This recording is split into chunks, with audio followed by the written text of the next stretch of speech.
الحمد لله رب العالمين والصلاة والسلام على أشرف الأنبياء والمرسلين محمد وعلى آله وصحبه أجمعين ومن تبعه بإحسان إلى يوم الدين أما بعد. عن أبي عبد الرحمن عبد الله بن مسعود رضي الله عنه قال: حدثنا رسول الله صلى الله عليه وسلم وهو الصادق المصدوق: إن أحدكم يجمع خلقه في بطن أمه 40 يوما نطفة ثم يكون علقة مثل ذلك ثم يكون مضغة مثل ذلك ثم يرسل إليه الملك فينفخ فيه الروح ويؤمر ب4 كلمات: بكتب رزقه وأجله وعمله وشقي أو سعيد. فوالله الذي لا إله غيره إن أحدكم ليعمل بعمل أهل الجنة حتى ما يكون بينه وبينها إلا ذراع فيسبق عليه الكتاب فيعمل بعمل أهل النار فيدخلها، وإن أحدكم ليعمل بعمل أهل النار حتى ما يكون بينه وبينها إلا ذراع فيسبق عليه الكتاب فيعمل بعمل أهل الجنة فيدخلها. رواه البخاري ومسلم. D'après Abu Abdirrahman, Abdullah ibn Mas'ud, radiallahu anhu, il dit: le véridique à qui on a révélé la vérité nous a informé, sallallahu alayhi wa sallam. Certes, la création de chacun d'entre vous s'effectue dans le ventre de sa mère, sous la forme d'une goutte pendant 40 jours. Il prend ensuite la forme d'une adhérence pendant la même période. Il devient ensuite un morceau de chair pendant la même période. Un ange lui est alors envoyé et lui insuffle l'âme, et on lui ordonne d'inscrire 4 choses: sa subsistance, la durée de son existence, ses œuvres, et s'il sera parmi les malheureux ou les bienheureux. Par celui en dehors duquel il n'y a pas de divinité digne d'adoration, l'homme ne cesse d'accomplir les actes des gens du paradis jusqu'à ce qu'il ne reste entre lui et la mort qu'une coudée. C'est alors que la prédestination le rattrape, et il se met alors à accomplir les actes des gens de l'enfer et finit par y rentrer. Et un homme ne cesse d'accomplir les actes des gens de l'enfer jusqu'à ce qu'il ne reste plus qu'entre lui et la mort qu'une coudée. C'est alors que la prédestination le rattrape et il accomplit les actes des gens du paradis et finit par y rentrer. Rapporté par Al-Bukhari wa Muslim. Ici, Abdullah ibn Mas'ud radiallahu anhu dit: le véridique à qui on a révélé la vérité. As-sadiqu al-masduq. As-sadiqu, le véridique. Yani, véridique dans les informations qu'il nous donne.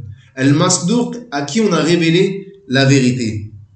Et en effet, le prophète sallallahu alayhi wa sallam est sadiq. Il est véridique, car les informations qu'il nous donne sont vraies, sont véridiques. Et il est également masduq, car c'est à lui qu'on a révélé la vérité, c'est-à-dire le Coran. Et pourquoi est-ce que Abdullah ibn Mas'ud radiallahu anhu mentionne-t-il cette phrase ici? Tout simplement car le sujet traité dans ce hadith, c'est le monde de l'invisible. Ce hadith parle de choses qui appartiennent au monde de l'invisible, et c'est pour cela que Abdullah ibn Mas'ud radiallahu anhu, avant de rapporter ce hadith, il appuie sur le fait que le prophète sallallahu alayhi wa sallam est véridique et qu'il est celui à qui on a révélé la vérité. Certes, la création de chacun d'entre vous s'effectue dans le ventre de sa mère. Et cela car l'homme, lorsqu'il a un rapport avec son épouse, son liquide se mélange avec le liquide de la femme dans le corps de la femme. À savoir que l'homme, il passe par plusieurs étapes dans sa vie. L'étape où il est inexistant. Comme Allah subhanahu wa ta'ala le dit: هل أتى على الإنسان حين من الدهر لم يكن شيئا مذكورا. Il dit, selon la traduction approximative, s'est-il écoulé pour l'homme un laps de temps durant lequel il n'était même pas une chose mentionnable. Deuxièmement, l'étape où il est dans le ventre de sa mère. يقول ربنا سبحانه وتعالى: يخلقكم في بطون أمهاتكم خلقا من بعد خلق في ظلمات 3. Il dit, selon la traduction approximative, il vous crée dans les ventres de vos mères, création après création, dans 3 ténèbres. Troisièmement, l'étape de la vie d'ici-bas. Allah subhanahu wa ta'ala yaqul: Wallahu akhrajakum min butuni ummahatikum la ta'lamuna shay'a. Et Allah vous a fait sortir des ventres de vos mères dénués de tout savoir. Donc une fois qu'il sort du ventre de sa mère, il rentre dans ce bas monde. Ensuite, il y a l'étape du barzakh, qui est l'étape entre ce monde, entre ce bas monde et l'au-delà. Yani l'étape de la tombe. Comme Allah subhanahu wa ta'ala dit, وَمِنْ وَرَائِهِمْ بَرْزَخٌ إِلَى يَوْمٍ يُبْعَثُونَ. Derrière eux, cependant, il y a une barrière jusqu'au jour où ils seront ressuscités. Et la 5e étape de la vie de l'homme, c'est l'akhira, l'étape de l'au-delà. Donc, le prophète sallallahu alayhi wa sallam dit, certes, la création de chacun d'entre vous s'effectue dans le ventre de sa mère, sous la forme d'une goutte pendant 40 jours. C'est-à-dire que dans l'étape de notre création, nous restons dans le ventre de nos mères sous la forme d'une goutte de sperme pendant 40 jours. Il prend ensuite la forme d'une adhérence pendant la même période. C'est-à-dire que cette goutte se transforme petit à petit en une adhérence qui ressemble à un ver de terre. Et il reste sous cette forme 40 jours également. Il devient ensuite un morceau de chair pendant la même période. C'est-à-dire que cette adhérence se transforme petit à petit en un morceau de chair.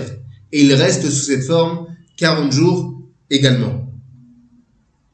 Donc en tout, nous restons dans le ventre de nos mères 40 jours sous la forme d'une goutte de sperme, puis 40 jours sous la forme d'une adhérence, puis 40 jours sous la forme d'un morceau de chair. Donc toute cette période dure 120 jours, c'est-à-dire 4 mois. Un ange lui est alors envoyé. Et celui qui envoie cet ange, c'est Allah subhanahu wa ta'ala. Donc au bout de 4 mois, Allah subhanahu wa ta'ala envoie un ange à ce fœtus. Pourquoi est-ce qu'il lui envoie cet ange? On va le savoir dans la phrase suivante. Et il lui insuffle l'âme. Donc l'âme, c'est ce qui fait vivre le corps. Le corps ne peut pas vivre sans âme. Donc au bout du 4e mois, Allah subhanahu wa ta'ala envoie un ange à ce fœtus afin de lui insuffler son âme.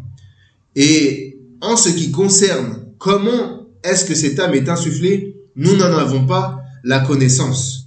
Nous savons qu'au 4e mois, l'âme est insufflée. Quant à comment est-ce qu'elle est insufflée, nous n'en avons pas la connaissance. Et le prophète sallallahu alayhi wa sallam a été questionné à propos de l'âme. Et Allah subhanahu wa ta'ala a répondu dans le Coran en disant وَيَسْأَلُونَكَ عَنِ الرُّوحِ قُلِ الرُّوحُ مِنْ أَمْرِ رَبِّي وَمَا أُوتِيتُم مِّنَ الْعِلْمِ إِلَّا قَلِيلًا.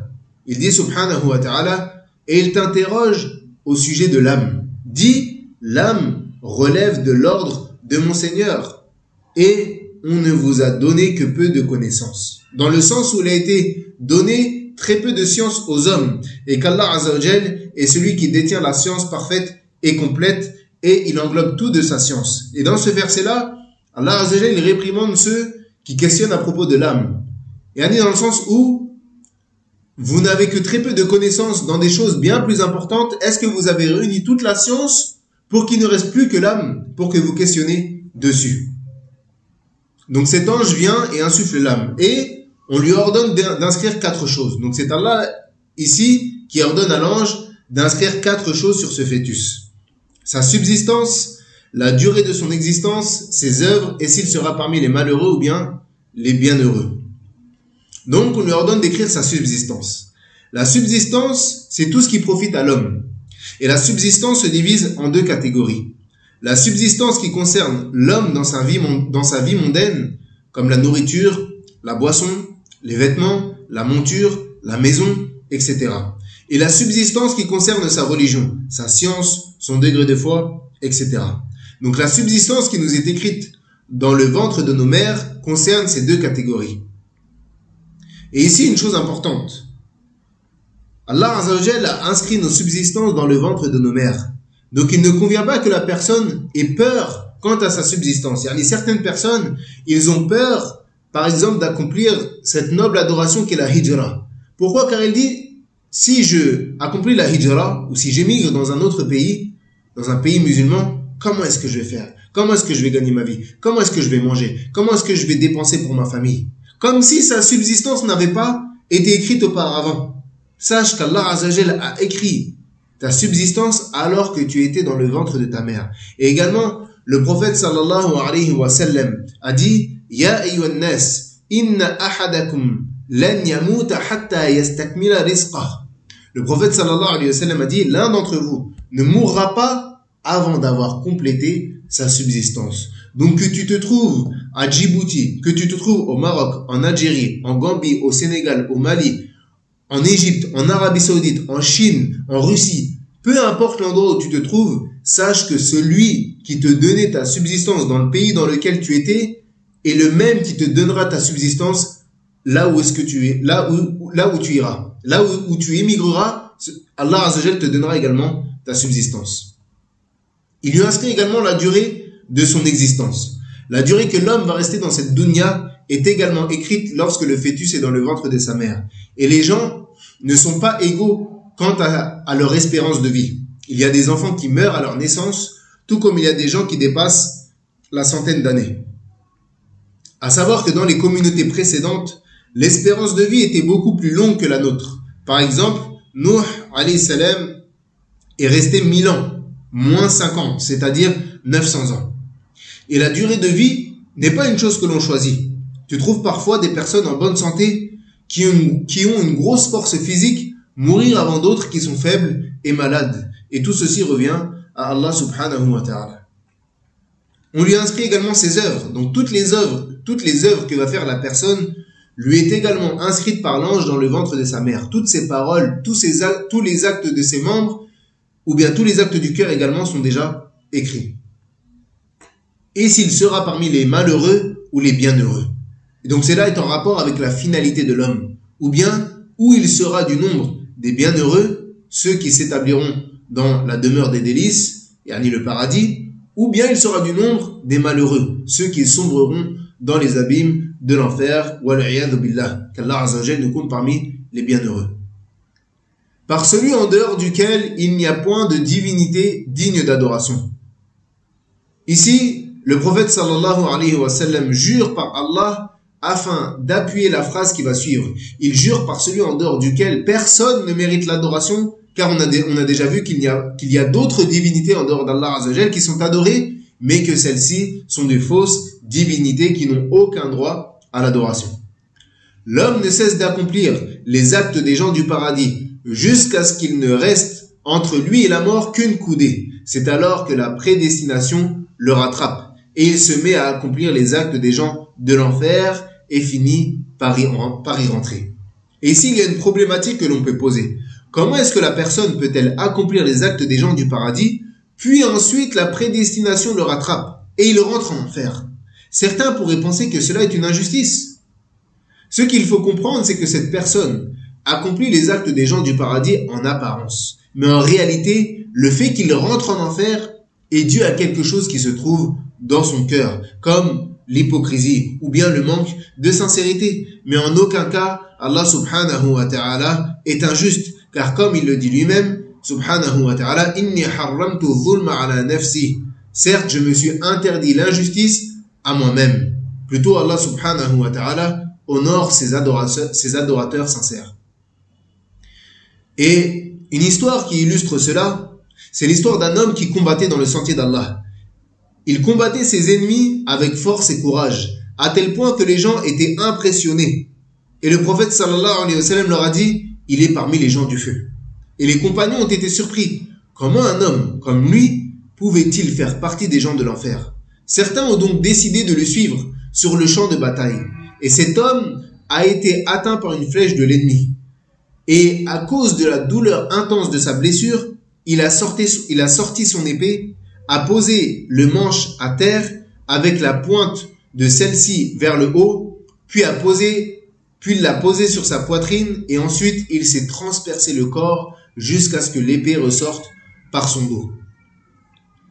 Et un homme ne cesse d'accomplir, donc à l'inverse, un homme ne cesse d'accomplir les actes des gens de l'enfer jusqu'à ce qu'il ne reste plus qu'entre lui et la mort qu'une coudée. C'est alors que la prédestination le rattrape et qu'il accomplit les actes des gens du paradis et finit par y entrer. Donc le prophète sallallahu alayhi wa sallam ici évoque la situation inverse. Une personne qui aurait passé sa vie dans les péchés, dans les actes interdits ou bien même dans la mécréance. Puis à la fin de sa vie, il se repent et accomplit les actes louables, les bonnes actions et finit par entrer au paradis. Et une histoire en rapport avec cela, l'histoire de Usayrim de la tribu Bani Abd Ashham. Cet homme était un ennemi de l'islam.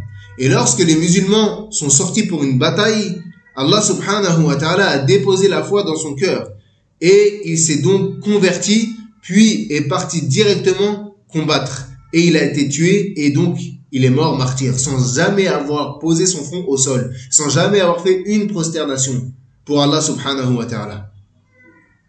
Parmi les enseignements bénéfiques de ce hadith, premièrement le fait que nous restons dans le ventre de nos mères 40 jours sous la forme d'une goutte de sperme, puis 40 jours sous la forme d'une adhérence, puis 40 jours sous la forme d'un morceau de chair, ce qui fait au total 120 jours, c'est-à-dire 4 mois. Et il y a certains jugements qui sont en rapport avec ces 4 mois. La première question qu'on va poser en rapport avec ce sujet, c'est est-ce qu'il est permis à la femme d'avorter cet enfant avant qu'il atteigne 4 mois? Certains savants ont dit que cela était permis car avant les 4 mois, ce fœtus n'est que du sang. Et il n'est pas encore un humain, car l'âme ne lui a pas encore été insufflée. D'autres ont dit que cela n'était pas permis et cela est l'avis le plus juste. Le fait que la femme, même avant les 4 mois, elle n'a pas le droit d'avorter, sans raison valable, comme une chose en rapport avec sa santé. Yani, les médecins, ils lui disent que avant les 4 mois, ils lui disent que si elle poursuit sa grossesse, probablement elle va mourir. Dans ce cas-là, elle a le droit d'avorter. Mais il n'est donc pas permis pour la femme d'avorter son enfant avant qu'il atteigne 4 mois, sans raison valable. Donc comme on vient de le dire, qu'en est-il si cette grossesse est ce qu'on appelle une grossesse à risque? Si cette grossesse présente un risque pour la santé de la femme, est-ce qu'elle a le droit, islamiquement parlant, d'avorter avant que l'enfant n'atteigne 4 mois dans son ventre? Dans ce cas-là, comme on l'a dit, il est permis pour elle d'avorter, à condition que cette grossesse présente un risque pour elle et que l'enfant n'a pas atteint 4 mois. Deuxièmement, parmi les enseignements bénéfiques, le fait que l'âme est insufflée au bout du 4e mois. Et le fait que l'on sache à quel moment est insufflée l'âme est d'une grande importance par rapport à certains jugements qui se rapportent au fœtus. Donc à partir du 4e mois, à partir du moment où l'âme a été insufflée, si cette femme fait une fausse couche, on lui donne un nom. Yani cet enfant, on lui donne un nom. On lui fait le lavage mortuaire. On le met dans le linceul. On prie sur lui la salah janaza. Et on l'enterre dans le cimetière des musulmans. Et on fait également sa aqiqa. Car à partir du moment où l'âme a été insufflée, il est un humain à part entière. Également parmi les jugements qui découlent après l'insufflation de l'âme, le fait qu'il soit interdit d'avorter cet enfant, quand bien même la grossesse comporterait un risque pour la mère. Car comme on l'a dit, une fois que l'âme est insufflée, l'enfant est un être humain à part entière. Et il n'est pas permis de tuer une âme pour en sauver une autre. En islam, chaque vie est sacrée. On ne tue pas le jeune pour sauver la personne âgée. Et prenons l'exemple de 2 personnes dans le désert. L'un a 9 ans, l'autre a 60 ans. Et admettons qu'ils sont sur le point de mourir de faim. Est-ce que celui qui a 60 ans a le droit de tuer celui de 9 ans pour pouvoir le manger? Ceci n'est pas permis en islam. Eh bien, c'est la même chose en ce qui concerne l'avortement de la femme une fois que l'âme a été insufflée. Donc même si les médecins disent que dans le cas où la femme poursuit sa grossesse, elle va mourir, il n'est pas permis d'avorter l'enfant. Car comme on l'a dit, il n'est pas permis de tuer une âme pour en sauver une autre. Et également, le fait d'avorter l'enfant revient au fait que c'est nous qui l'avons tué. Alors que si il reste et que la mère meurt, celui qui aura repris l'âme de cette mère, c'est Allah subhanahu wa ta'ala. Elle ne sera pas morte par notre cause. De plus, ce n'est pas parce que les médecins disent qu'elle va mourir que cela va réellement se passer. On ne peut pas avoir la certitude pour une chose qui se passera dans le futur. Combien de personnes les médecins ont dit ces jours sont comptés, il n'y reste plus que 3 mois à vivre. Et finalement, cette personne a vécu des années et des années. Troisièmement, parmi les enseignements bénéfiques, le fait que l'âme est ce qui fait vivre le corps. Et c'est pour cela que quand l'ange de la mort prend l'âme du fils d'Adam, il meurt. Mais en ce qui concerne comment est-ce que cette âme est insufflée, nous n'en avons pas la connaissance, car cela concerne la science de l'invisible. Quatrièmement, le fait que les anges sont des serviteurs d'Allah subhanahu wa ta'ala qui reçoivent des ordres de sa part. Car comme on l'a dit, wa yu'maru bi arba'i kalimat. Et on lui ordonne d'écrire 4 choses. Wa yu'maru bi katbi wa yu'maru bi arba'i kalimat. Mais on leur ordonne d'écrire 4 choses. Cinquièmement, le fait que notre subsistance, notre durée de vie nos œuvres et le fait qu'on fasse partie des bienheureux ou malheureux, toutes ces choses sont écrites alors qu'on est encore dans le ventre de nos mères, au 4e mois. Mais cela n'est pas une excuse pour ne pas faire les causes. Certes, ta subsistance est déjà écrite, mais est-ce que c'est une raison pour que tu regardes le mur et que tu attendes que ta subsistance vienne à toi? Non, car il t'incombe toi de faire les causes pour chercher ta subsistance. 6e, le fait que l'homme ne sait pas ce qui lui a été écrit pour lui. Il se doit donc de redoubler d'efforts dans sa demande de subsistance et également dans les bonnes œuvres.